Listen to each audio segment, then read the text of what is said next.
Chris, do you have the graphic for this one, Ben Johnson? For Ben Johnson, yes, I do. Because there was a report came out. I think I saw this on Pride Detroit. I think it was on ESPN as well. And Chris, I don't have my computer lined up. You mind reading this to us? Yeah. So this is comment from Ben Johnson. This is Ben Johnson on Lions QB Jared Goff. He's one of the biggest reasons why I didn't want to leave. I feel like we are tied together to a degree. He's an extension of me. I am an extension of him. I've told him multiple times his success is my success and vice versa. Spinning. Easy, don't cry. Maybe Bob's big boy was right. They're football soulmates. No, I think, it is what it is. Yeah, he fits the system well. He built the system around him. Yeah. And it's his system. So, yeah his success is your success. It's also the first starting quarterback that Ben Johnson's gotten to work with as like an offensive coordinator. And obviously Ben Johnson's looking to probably be a head coach here soon. And Jared Goff has been a part of that. So, I mean, when you're on the come up with someone like that, you're gonna feel close to him. Going through those changes, and Jared Goff's been a big part of that, obviously. I disagree. I think he's saying no other quarterback could do what Jared Goff is doing. Yeah. Not Patrick Mahomes. Shut not up, Jalen Hurts. Chris. Listen, we feel the same way about Chris. Like I may say good things about Chris. That doesn't mean Chris's success is our success. Or we want him, or like no one else can do what Chris does, but. Chris is a big part of what we do here. That is a very good comparison. No.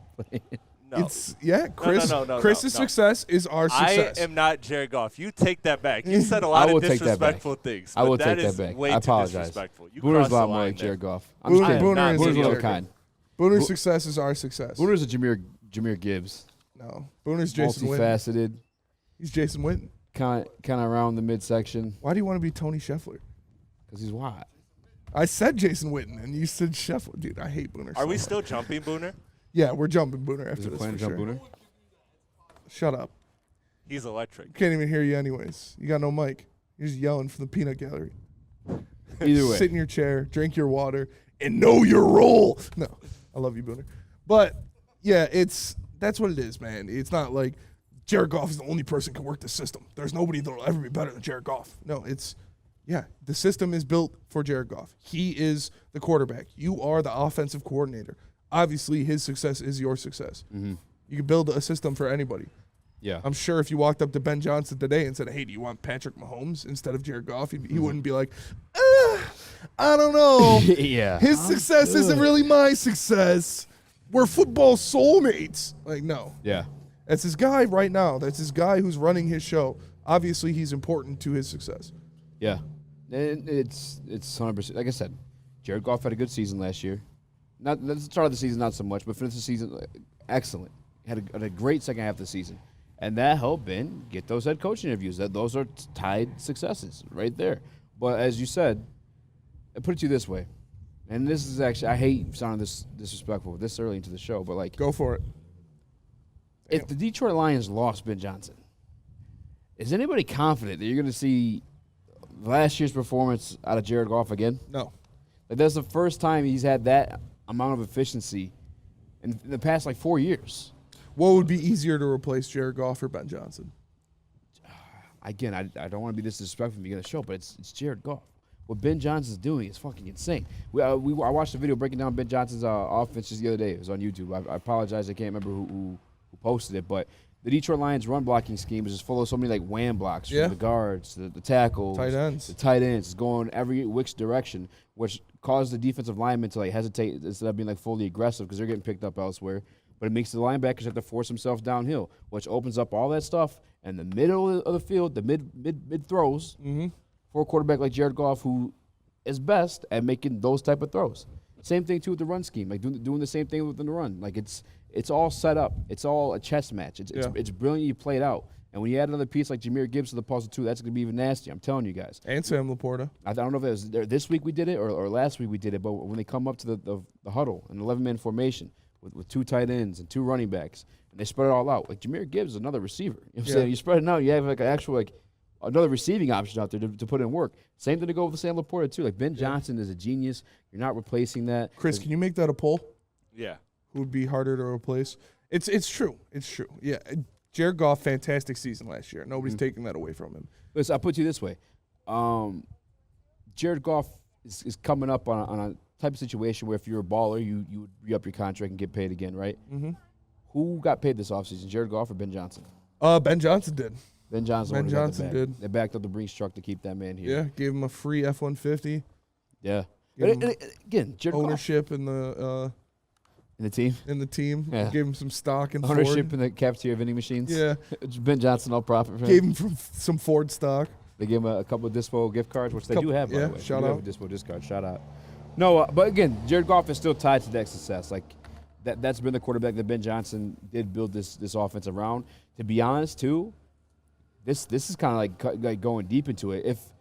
If Jared Goff not been limited, like maybe Ben Johnson doesn't get that intricate with his offensive scheme. You know what I'm saying? Like maybe no, but I'm serious. Maybe he needed to get pulled back. No, I'm just saying, like maybe it's like, damn, like the best way I'm gonna be able to utilize this guy and his abilities, I'm gonna have to like put a little trickery in the situation. I'm gonna have to set up things a little bit differently so that he can just make the throws that he's able to make, the throws he's comfortable making. He's already said that in the press conference too. Like, Jared Goff can make most of the throws that we give him. Mm-hmm. He's tailored it around him, so he is part of the success. And I don't want to disrespect Jared Goff. No, it's definitely, you need somebody in there to make it happen. Like, you can't just throw anybody in there, but you can throw somebody of caliber in there, and Ben Johnson will make him look good. You look what happens with San Francisco every year. They have a new quarterback every year. Yeah. We were talking about in the back about Sam Darnold. Sam Darnold's going to have the best year of his career if he starts for the Niners.